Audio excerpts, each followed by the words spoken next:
في مؤامرة ضد المنتخب المغربي تحت 17 عام. في مؤامرة بكل حقارة، مش عارف ليه عاوزين يقضوا على المنتخبات المغربية الصغيرة. مش عاوزين يبقى في منتخب مغربي كبير يكتسح كأس العالم، يكتسح أفريقيا، يبقى الأول عالميا وإفريقيا باستمرار. ولقجع مش ساكت، لقجع بيخربها على الكل. فوزي لقجع بيخربها على الكل، وبيخربها على كل المتآمرين ضد المنتخب المغربي. ولقجع الكلام اللي جاي لي ان هو خلاص صعد الموضوع للفيفا، وصعد الموضوع من ناحية ان انت ككاف مسؤول عني او انا مسؤول منك، عاوز تغير القانون وعاوز تغير السيستم وعاوز تغير مواعيد المباراة النهائية. خاصة يا جماعة ان الجامعة المغربية بقيادة لقجع بيسعوا، ركز في كلامي كويس، بيسعوا ان هم يثبتوا ان الكاف عاوز يعمل قانون جديد لمباراة النهائي بين المغرب ومالي. يعني عاوز يعمل المباراة العصر.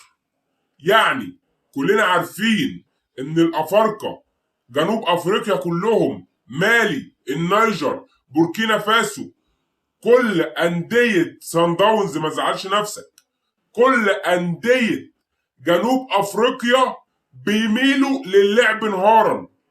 هم اصلا عندهم في الدوريات كلها اللعب بالنهار، عندهم في الدوريات كلها متعودين ان هم دايما يلعبوا بالنهار، مثلا الساعة 3 والساعة 4 العصر. فانت حضرتك يا رئيس الكاف يا محترم، لما تعمل لي نهائي، لما تخلف القوانين وتعمل لي نهائي الساعة 3 العصر، عشان خاطر انت عارف العيال الافارقه دول، العيال القرود دول، كلمة قرود عليهم شوية، عارف ان العيال القرود دول بيمتازوا باللعب عصرا، فبالتالي مالي تفوز على المغرب، فبالتالي ابقى نهيت على المنتخب المغربي تحت 17 عام وشوية، انهي على المنتخب المغربي تحت 21 عام وشوية، انهي على المنتخب المغربي الكبير. لا يا جماعة، لا. يبقى لازم كلنا نعمل هاشتاج داعمين لقجع ضد الفساد، داعمين لقجع ضد الفساد، خاصة ان ده شيء غير قانوني، خاصة ان ده شيء خلينا متفقين ان هو ما ينفعش. انا عاوز اذبحك، الكاف عاوز يذبح المغرب قولا واحدا، ويجي الاعلام الجزائري يقول لك اصل لقجع مشتري الكاف. يعني ايه لقجع مشتري الكاف؟ طب لما لقجع مشتري الكاف ولما المواضيع كلها كولسه في كولسه، امال ايه الله يرضى عنكم؟ ايه اللي احنا بنشوفه ده؟ ايه الخراب والدمار اللي ضد المنتخبات المغربيه في جميع اعمارها ده؟ بالله عليكم نعمل لايك، نعمل لايك، نشترك في القناه، نفعل الجرس على كل باب المجال، كل المطبخ المغربي معانا في دقايق معدوده، ويا ريت نصلي على النبي. طبعا يا جماعه كارثه بكل المقاييس. ده كلمه كارثه دي قسما بالله شويه، ده كلمه كارثه دي قسما بالله شويه. زعلانين ان المنتخب المغربي شرفنا، زعلانين ان كل المنتخبات خرجت، مصر كل المنتخبات، اي منتخب عربي خرج من البطوله، وزعلانين ان المغرب والمغاربه هم اللي شرفونا، زعلانين ان المغرب فازوا على منتخب كبير بحجم منتخب الكوت ديفوار، زعلانين ان المنتخب المغربي تحت 17 عام بيشرفنا، وخلاص بنشوفه في النهائي، وخلاص بنشوف فرحة الجماهير المغربية بعنا. زعلانين بعد ده كله، جايين تعملوا قانون جديد يا شويه حكراء عاوزين تغيروا موعد النهائي يا جماعه. ده البرونزيه اللي ما بين الثالث والرابع قسما بالله بتتلعب بالليل يا جدع.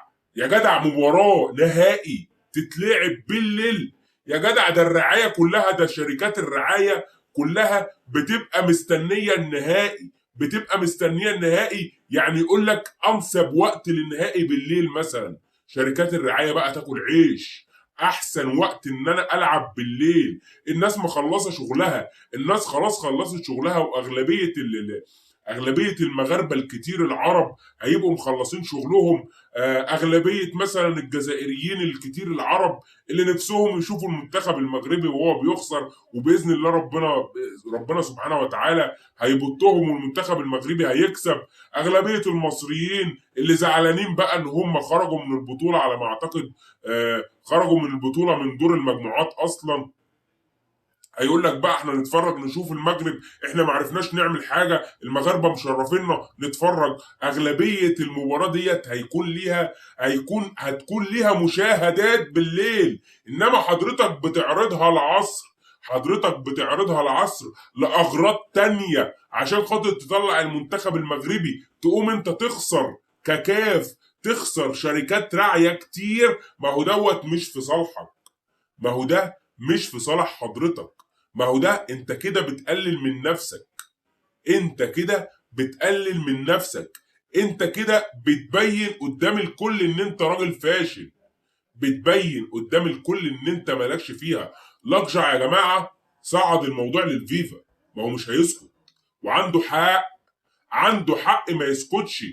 الراجل مسؤول منه المنتخبات المغربيه كلها.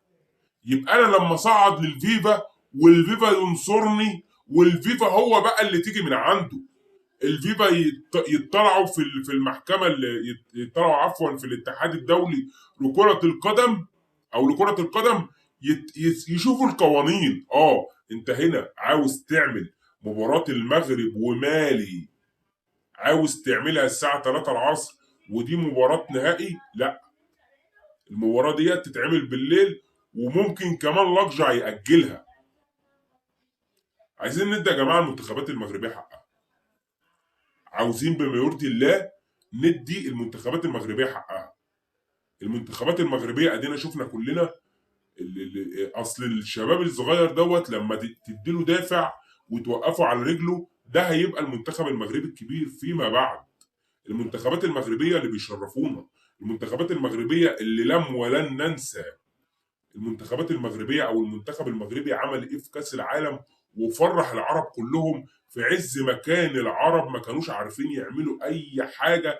المنتخب المغربي هو اللي شرفنا، المنتخب المغربي اللي كان حديث العالم اجمع، اللي الكل كان بيتكلم عن عظمه المنتخب المغربي. فعايزين نديله حقه، عاوزين نديله حقه. بلاش الظلم، بلاش الظلم. الظلم ظلمات يوم القيامه، الظلم ظلمات، وابشع شيء في الدنيا الظلم.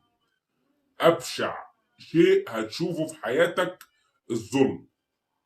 فبالله عليكم يا جماعه نعمل لايك، نشترك في القناه، وبامر الله بامر الله بامر الله انا على يقين ان المنتخب المغربي هيفوز بهذا البطوله، لان المنتخب المغربي عدى كل المراحل الصعبه. اذا كان يا جماعه كوتوفوار اللي هي اتقل من مالي، معلش المغرب طلعها. فبالله عليكم نعمل لايك، نشترك في القناه.